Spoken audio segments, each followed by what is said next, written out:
Welcome back to the Chasing Happiness podcast, an honest podcast about finding happiness, what it really means, and the process of getting there. My name is Crystal, and today I'm joined by a wonderful guest who we were just chatting, as I always do before we start the podcast.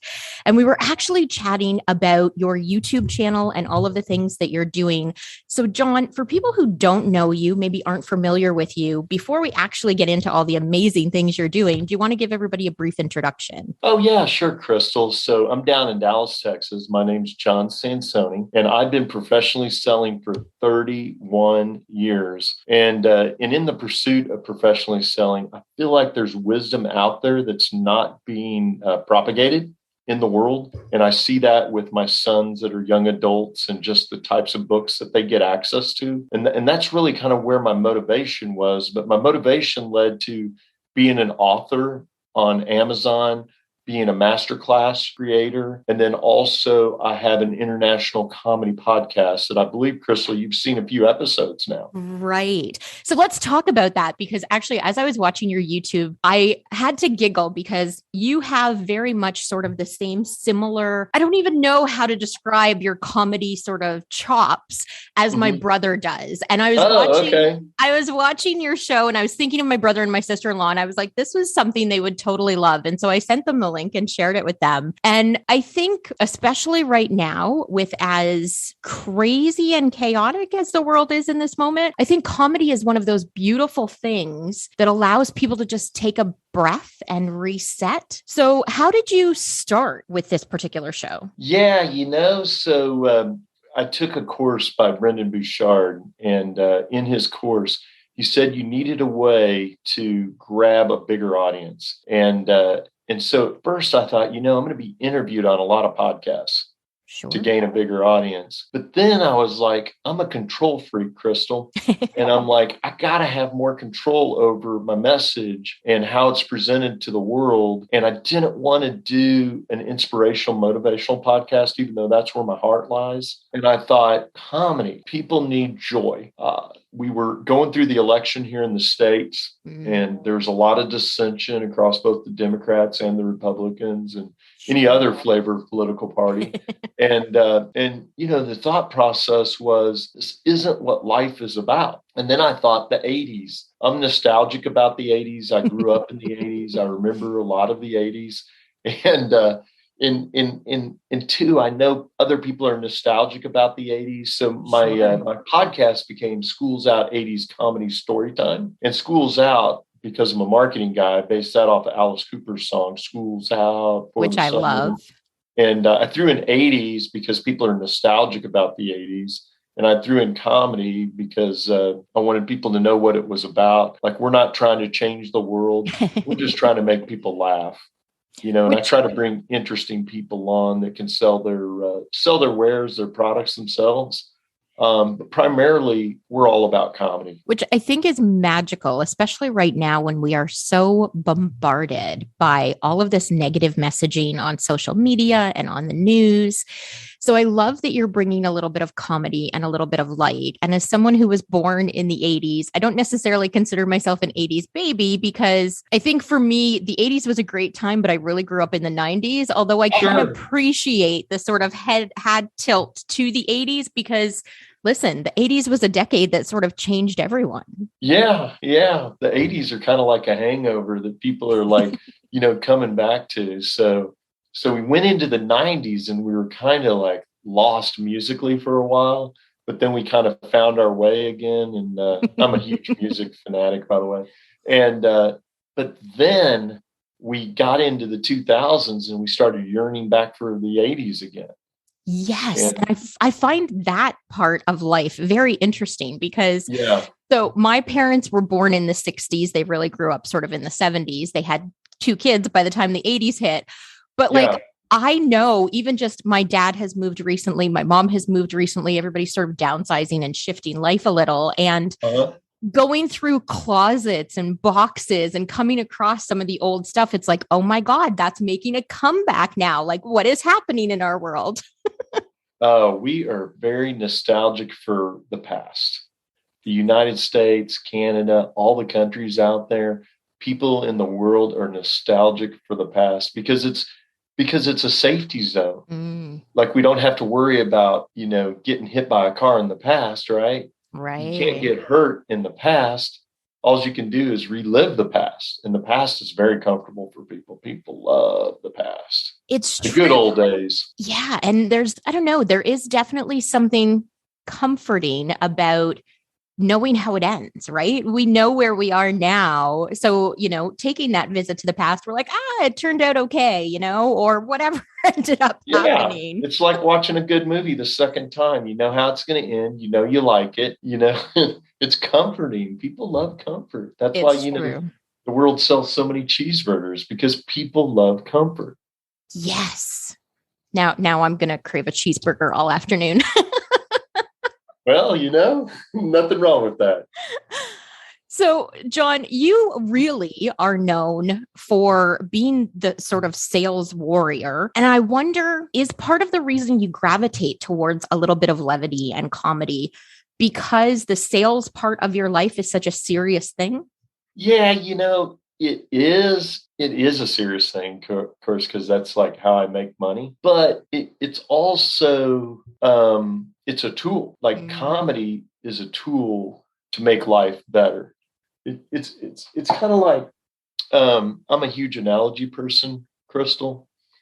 But it's kind of like, people love coffee, right? But they love Bailey's in it so much better. Right. So like life is good. It's a good cup of coffee, but you put a little Bailey's in it and a little levity, and it makes it so much better. Like why treat the things that make us money so serious that it detracts from our health, it detracts from our wealth, it detracts from our relationships.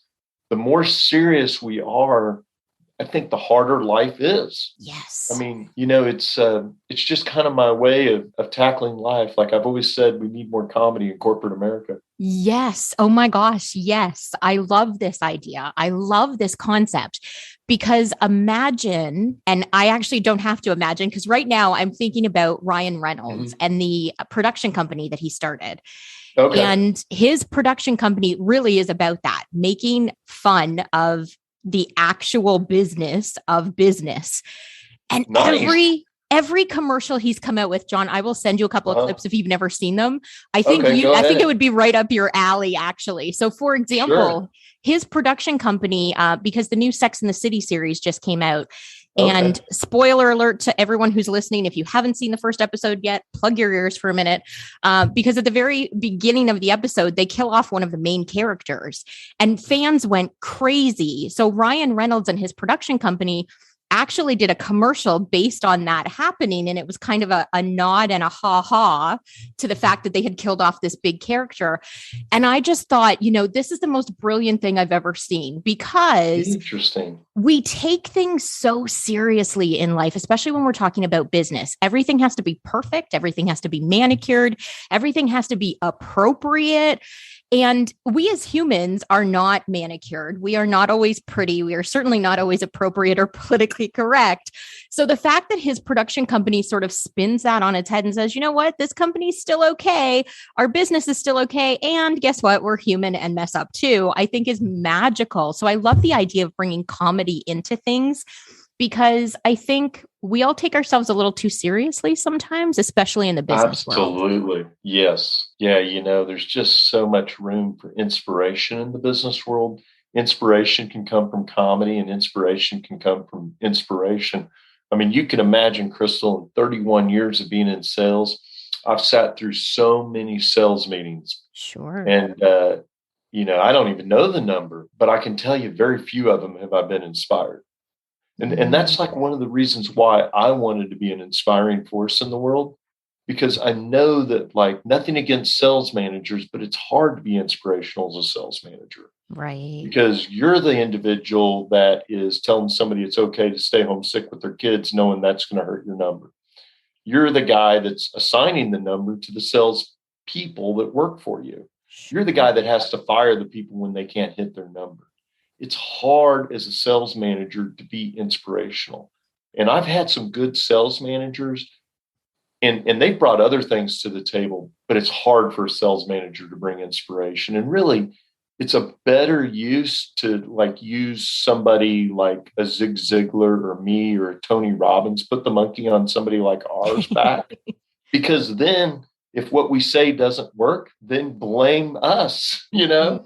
So I'm not saying what we say doesn't work. I'm just saying that like that's just a lot of pressure on a guy that's responsible for all these and gals who are sales managers. It's a lot of responsibility added to your plate when you're also, you know, the conduit between upper management, because the sales manager and upper management are the conduits to the big corporation and the money trickling down to the salespeople. So you got so much on your shoulder, and it's hard for levity, and it's hard many times to be human, because you don't want these, you know, you want these people to reach their goals. But more importantly, you know, I'm going to say like most managers out there really want people to thrive with their families and things like that. And if they're thriving with their families, typically they're going to thrive in business. And if they can, it's just one of the saddest things in the world to see somebody that's talented not be able to be successful in business. It's just one of the saddest, you know, things in the world. So all my life, I've tried to bring comedy to my job, either with my customers. I was in technology sales, so with my engineers. I mean, just comedy. And I'm always trying to be like in growth mode and learning mode. Oh, I love that. I love that. Growth mode and learning mode. That's a state we should all be consistently living in as much as we possibly can. Yeah, you know, you just baby steps. I get interested in something and then I tear into it. And it's just a part of my makeup. Like Marilyn Monroe. I don't know why, but last year I read 5 books on Marilyn Monroe. Oh my gosh. Yeah. And I can tell you some of the takeaways that I have. It's like she was a highly intelligent individual, and she was a good actress, and she played a role. She almost played like a role within a role. So she would play the roles that they would assign to her, but then she had this act, and that act was Marilyn Monroe. Right. Like how she acted in public, how she acted when she posed for pictures, how she acted being interviewed. She had this shtick going on. Now, she had a lot of demons, don't get me wrong, and she did drugs and what have you. But as far as being like intelligent and seeking wisdom, that's who she was. And she was prolific. That's the one big takeaway that I had about her. She would sit in her bedroom and dream about being the greatest actress in Hollywood, and tell herself she was the greatest actress in Hollywood. So she had already decided she's going to be the greatest actress in Hollywood, and she's going to be very big before she ever became big, which is inspirational. And I think people need to get something out of what I just said. You got to believe it before you can have it, and you got to say it before you can be it. And you got to believe it. Yes, absolutely. Because mindset plays such a big role, regardless of what you're doing in life, what you feel your purpose is, what message you're trying to send. If you're not approaching it with the correct mindset, if you're not approaching it with a good intention behind it, what you're going to end up with might not be what you ultimately want. And that mindset piece we talk about regularly here on the podcast, because it's so important for us as human beings. And, you know, we occasionally will fall down and our mindset won't be in the right place. And that's okay too. But being consciously aware of that, to be able to put it back in the place we want it, to strive for the changes we want to accomplish, the changes we want to make in the world, the people we want to be, I think is huge. So I love that you shared that. Oh, absolutely. And you know, again, it's baby steps. Like, don't be hard. You know, people don't need to be hard on themselves, but they need to be focused on their goals. And in one way to like be in growth mode is to get a set of, like, I call it a vision list, you know, and because my book's called Sales Warrior, I call this a warrior vision list. You know, like what is the outcome that you're trying to get to? And that outcome could just be being happy. You know, like this is your podcast. It's the Seeking Happiness podcast. So being happy, and then that's going to be different for everybody. Right. But what's it take to be happy? Or how can you make yourself happier?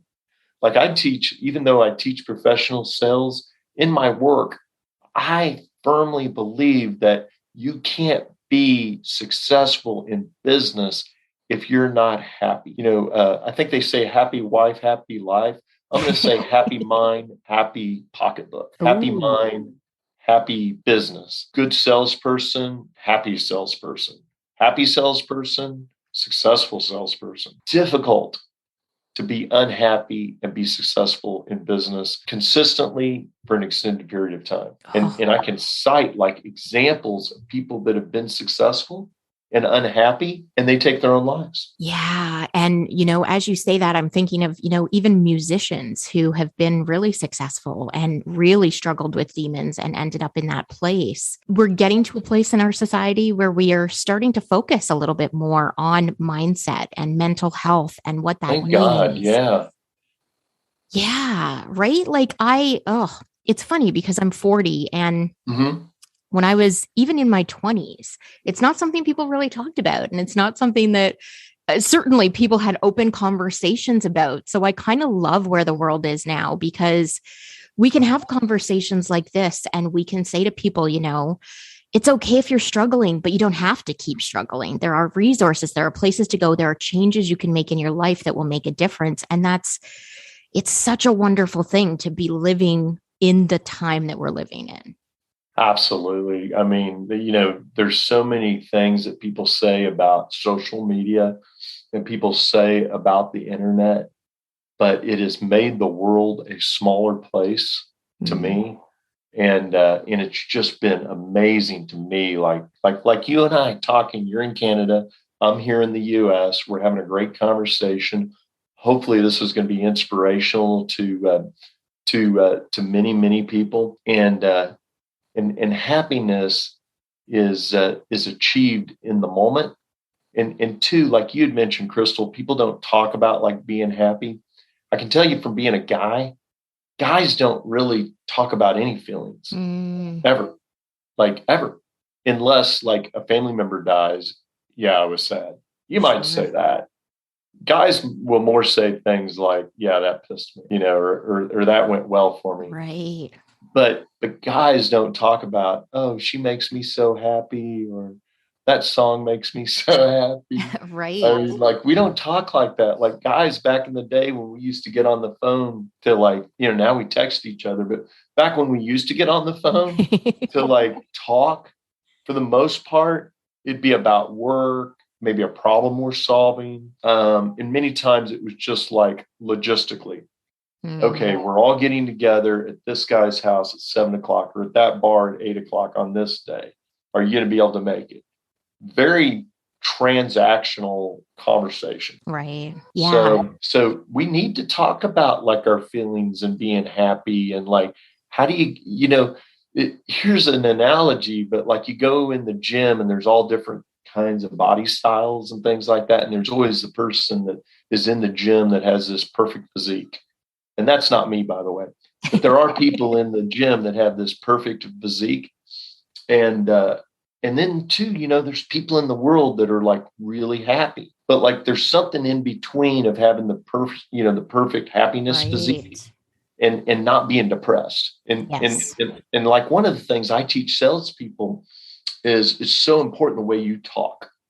Because if you put yourself on an emotional roller coaster, and I can tell within 10 minutes of meeting somebody how they describe things, that they're on an emotional roller coaster or they're not on an emotional roller coaster. And it's because how they describe the events in their life.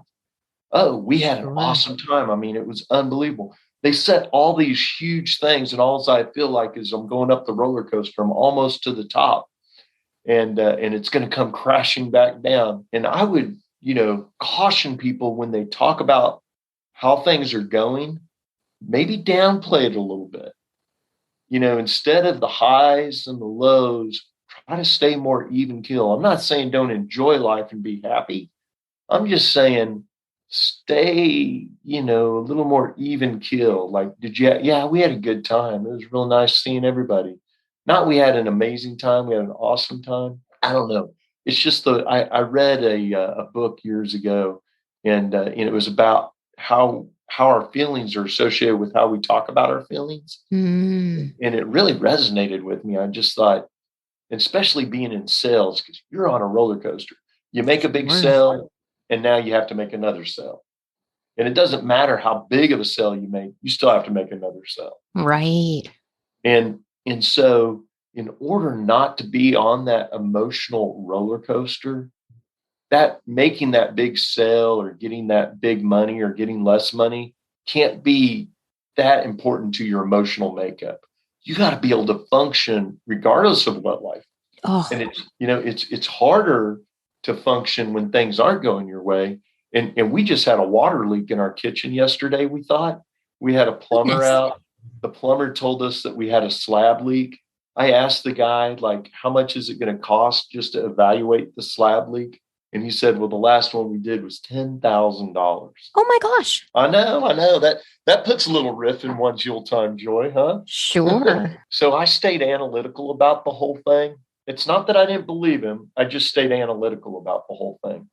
And I stayed even keeled about the whole thing. Like, my wife was super distraught. Like, oh my God. Sure. And we have the money saved. I mean, we could spend $10,000 to investigate a leak, but I stayed analytical. And while I was looking at it, and I was going to have the plumber come out and look at it some more today, but I called the city out to have them look at the water to see if it's on the city side. And, also what I did was I just arbitrarily opened up the dishwasher. And guess what the dishwasher was filled with? Water. I'm going to say. Lots of water. It hadn't been drained. So what we thought was a leak in our kitchen because of something coming up through the concrete was actually just water coming out of the dishwasher. Wow.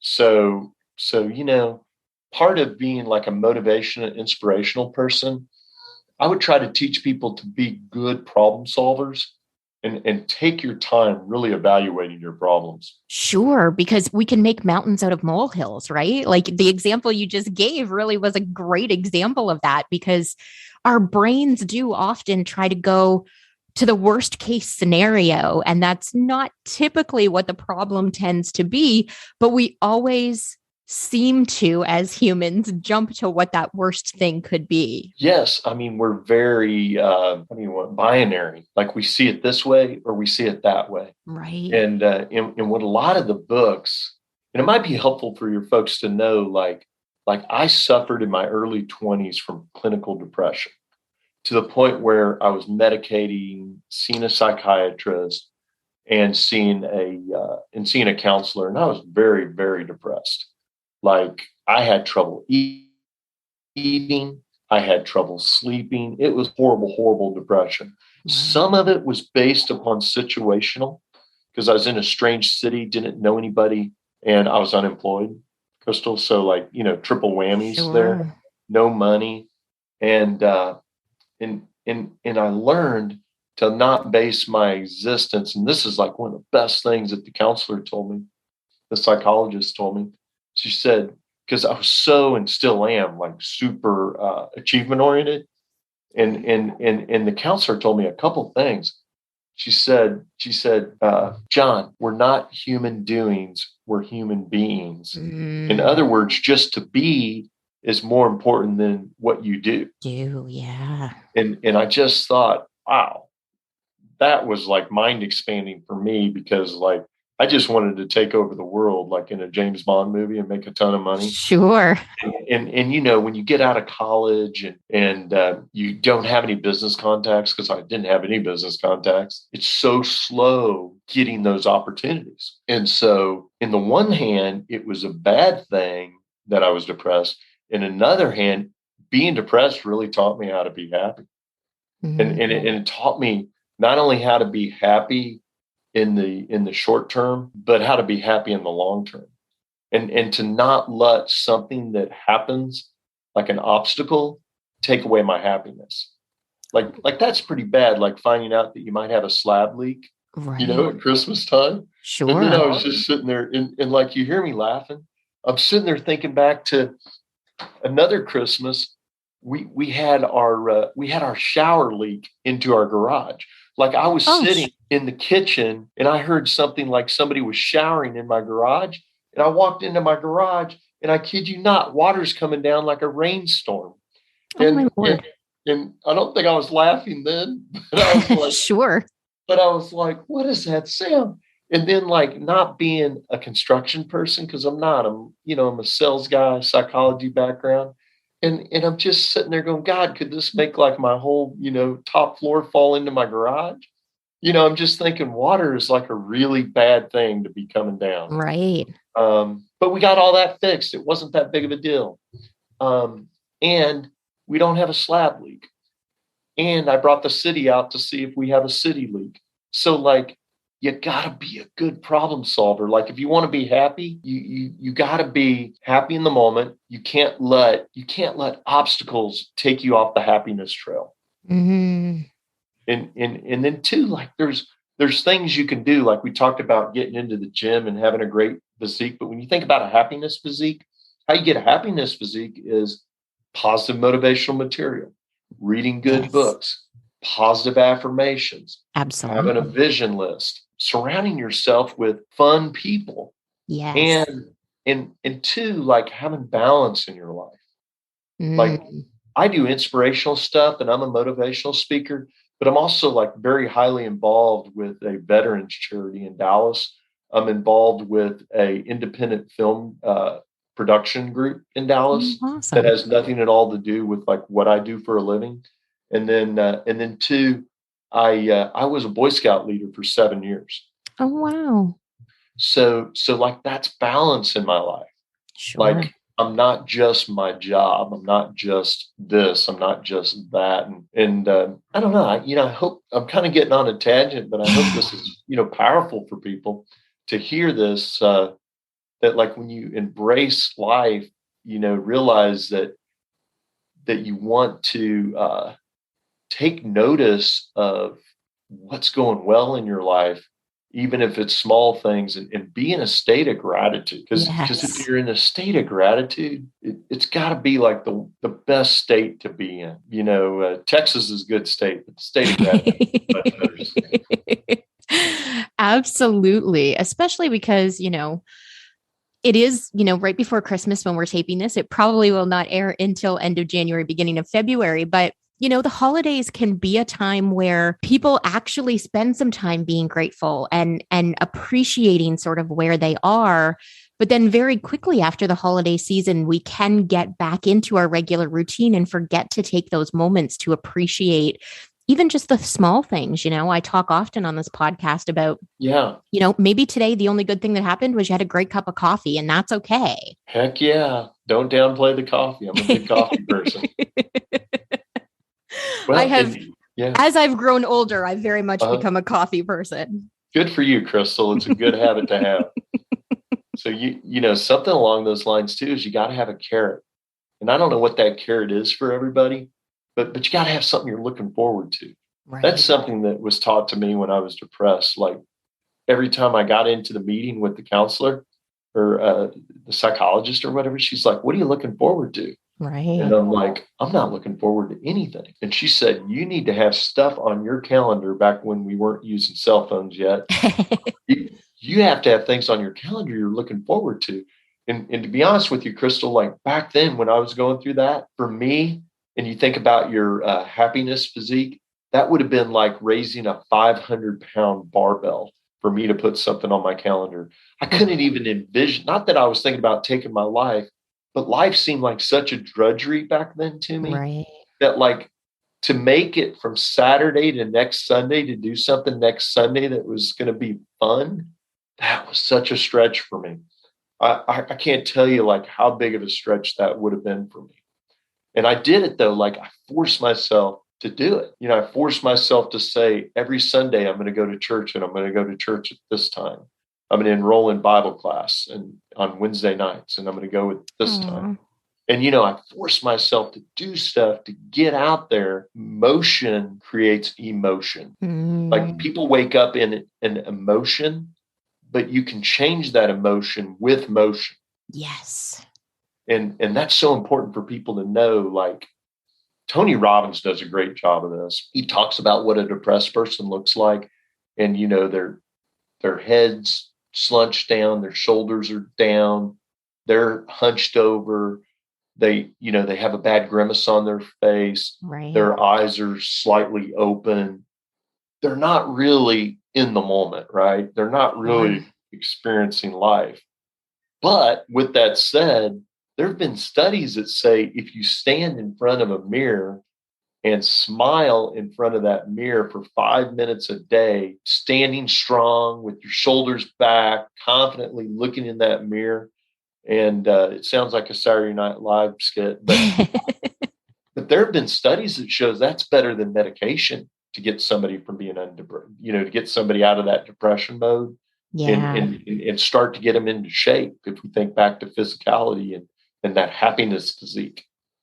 Yes, I love this. I love this idea of the happiness physique that you talk about, because it really is sort of building the muscles, right? And as you talk about sort of how you came out of your depression, it was building the muscle. It was reminding yourself to put something on the calendar. It was going ahead and doing it. It was creating a set of circumstances that you were consistently building on to get you to the other side. And that's such a huge thing, because I find often when I talk to my clients, what happens, especially around this time of year, everybody gets together with family and everybody's happy and there's all these joyous memories. And then the new year comes and poof, people feel like life is just dull, especially up here in Canada, because we have winter and darkness and all of those things. And it's almost like 2 or 3 months of like everybody settling into a form of depression almost. And so having, the tools that you would typically use to exercise yourself back into those happy moments, thoughts, a mindset, it's such a huge thing to help you get through those moments.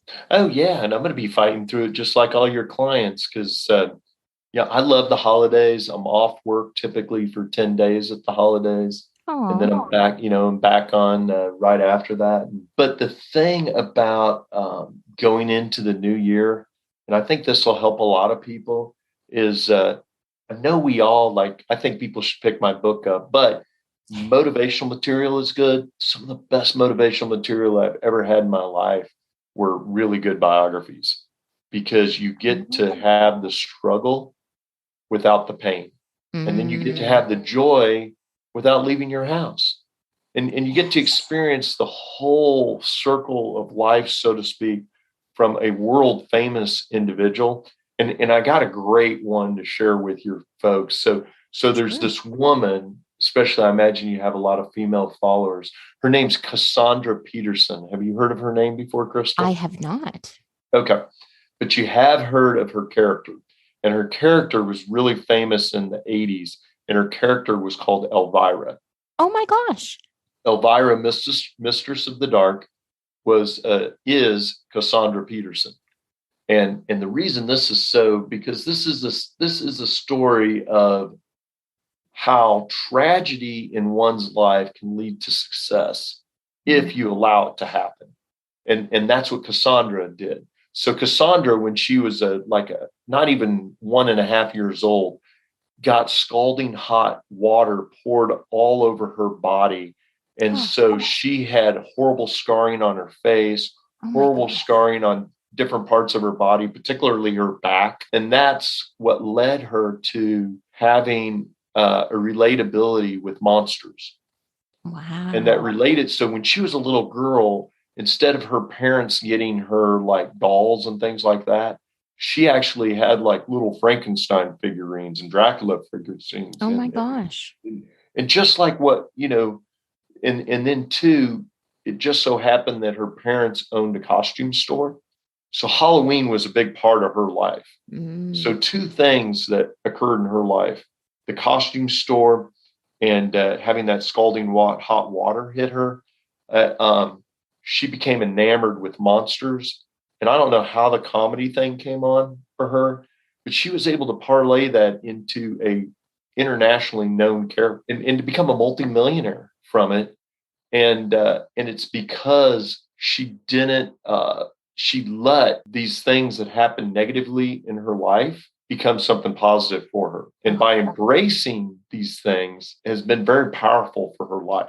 So that like really inspired me, right? Yeah. That like this negative thing that happened to this individual, and I had no idea who she was. I didn't know her name was Cassandra. You might find it interesting to know she has red hair. Oh. Imagine she's 70 now, so it's dyed, but she has red hair or had red hair. Now she has red hair. But so wild that like there are things that we have in our life, good, bad, or indifferent. We either work it to the good or we work it to the bad.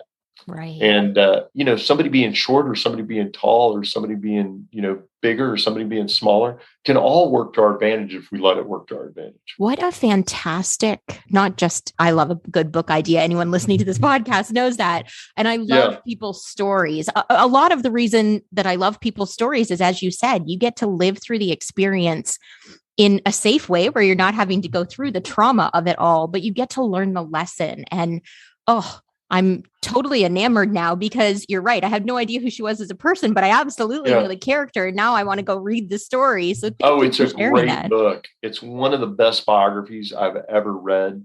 Another one that I'm like really enthralled with right now is by Richard Williams, who's the father of Serena and Venus Williams. And the reason I got into this book is because I took my sons to the movie King Richard, which is about him coaching his daughters to become professional tennis players. Right. And what you find out in the book was that he had 3 daughters. He married a woman that had 3 daughters. He took them on, adopted them himself. Or the bottom line is, at some point, he was watching television and he saw a woman get $40,000 for one tennis match. He was making $52,000 a year as a security guard. And he said, I'm in the wrong business. Wow. And then he told his wife, we need to have 2 more daughters. He wanted to have 2 daughters, not 2 sons. He wanted to have 2 more daughters. And those 2 daughters we're going to have are going to be world famous tennis players. And he wrote a book about how he was going to make these 2 daughters world famous tennis players. But the story even gets better. They're in Compton, California, surrounded by gangbangers, drive-by shootings. Sure. Poverty, 6 of them living in the same room together. Wow. And he came from a very prejudiced background. He grew up in Louisiana. I'm trying to remember the town. He grew up in Louisiana. But the area where he grew up was very prejudiced towards Black people. And he had to overcome that his entire life. And it was bad. Like, I don't want to, like, to give you an example, he tells a story in his book, and this just lets people know and your clients know that whatever they're going through isn't as bad as what he went through when he was little. He really struggled with the whole thing about Santa. Like, being white, I can kind of understand. I kind of can and can't understand because I'm white. Like, for me, Santa Claus was like the man, right? But he was like, why would, after going through his entire life of the ridicule that he received from white people, why would he go and sit on a white old man's lap to ask for a toy? Well, he did one day, and the guy called him the N-word, and he got right back off the guy's lap. That's the guy with all this inspiration and all this vision for a better economic situation for his daughters and for himself. But he grew up, with all these constraints. So like going into January 1 seems pretty easy to me now, seeing like what he had to go through. I was never beaten. I was never ridiculed. I was never judged based upon my skin color. Right. Or held back based upon my skin color. And this dude, the more I read about like reading his book, he is highly intelligent. Highly, highly, highly, highly intelligent. From what I can tell, just reading his book, he probably, could have picked up a master's degree. And, self-taught man. Sure. And nothing wrong with self-taught education, because this guy read a ton of books. And not only did he teach his daughters the physical game of tennis, he taught them the mental game of tennis. Right. So when they arrived in the courts, he had posters up with like, "You're a champion." Wow. Around, and this is in Compton, California. There are literally people doing drug deals, 10 feet away from where they're, 50 feet away. Yeah. And drive-by shootings going on, just horrible, horrible circumstances.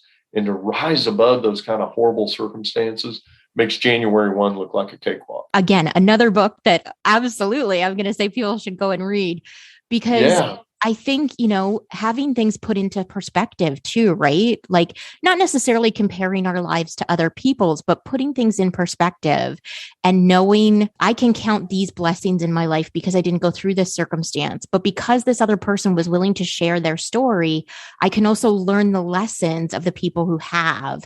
And there's magic in that.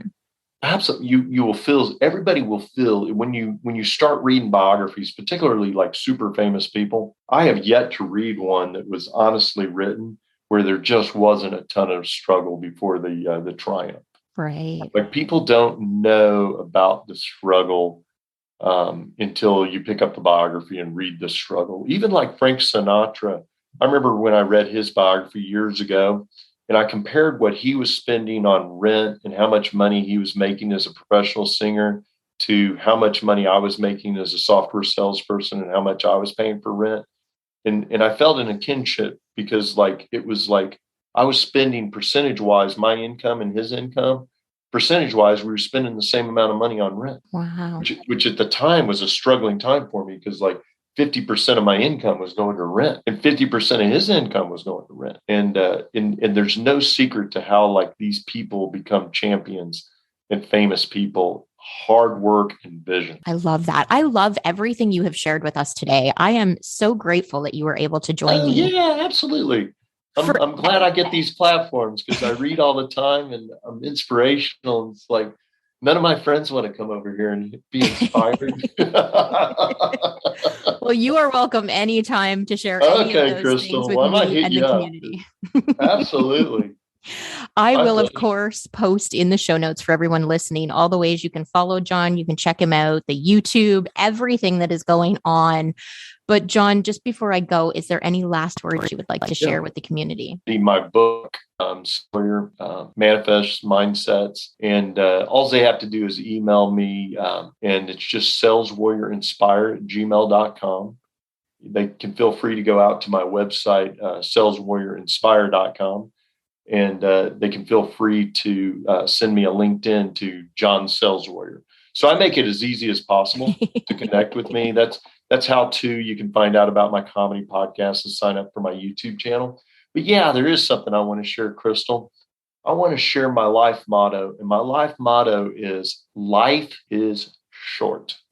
And that'll get lost on a lot of people because people don't want to think that, every day could be our last. But that's the way you need to live your life. And then two, you got to live your life. So my motto is two parts. Life is short and life is for living. And it's so important. Many people take for granted the life that they have and they're not living it. And go by any hospital where people are bedridden and think about gratitude. Right. I don't care if you did get a leak in your kitchen. You're not going through what that guy's going through that's in that hospital bed that's just in despair. You still have time to impact others. You still have time to become your best self. You just want to realize that this is the only life you get. So don't live in regret.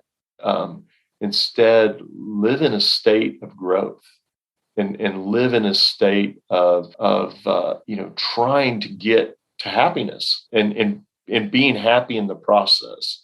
So we don't all wake up with the perfect happiness physique. We all have to lift the barbells. We all have to run and walk and do the basics every day and eat right and do all that stuff. And by eating right with happiness, you got to put good things in your mind, in your head. Yes. You got to, it's a process. And don't make excuses for not being happy. Don't say, I'm not happy because, or I'm just this way, or because then you're labeling yourself. And then you're also playing victim. If you play victim and you label yourself, you're prejudicing yourself to being unhappy. You're like waking up with unhappiness skin or something. And we can all be happy. You don't go into kindergarten and find too many unhappy children. I haven't seen that many unhappy, I've seen hungry babies, Sure. but I've seen a lot of happy babies. And we need that childlike embrace of happiness. Oh. And that's why people probably get depressed January 1, because during Christmas, everybody, for whatever momentary time period, transforms into that little boy and that little girl in the moment. Right. And you remember the old Christmases, and you remember your parents, and you remember your grandparents, maybe your great grandparents, and you remember that euphoric endorphin type of oxytocin feeling during Christmas time. And then January 1st goes away, and all you think about are your problems. And what I would try to encourage everybody to do is get a vision list for what's going to be different in the new year. And don't be mean to yourself. Be your own best friend, and get yourself on a path of living. And if you need more inspiration, get my book. Awesome. That was fantastic. Thank you so much, John. And again, for everyone listening, I will, of course, post in the show notes a link to the book and the websites and all the fun stuff so you can follow John. And I thank you guys for coming back and listening week after week, because I get to have amazing conversations like this with John because you keep coming back week after week to listen. So thank you so much, John. I appreciate you. We're going to see big things on your podcast, Crystal. I can tell you got a ton of talent. Thank you so much. And thank you for listening. I hope you guys all have a wonderful week. We will chat with you next week. Bye for now.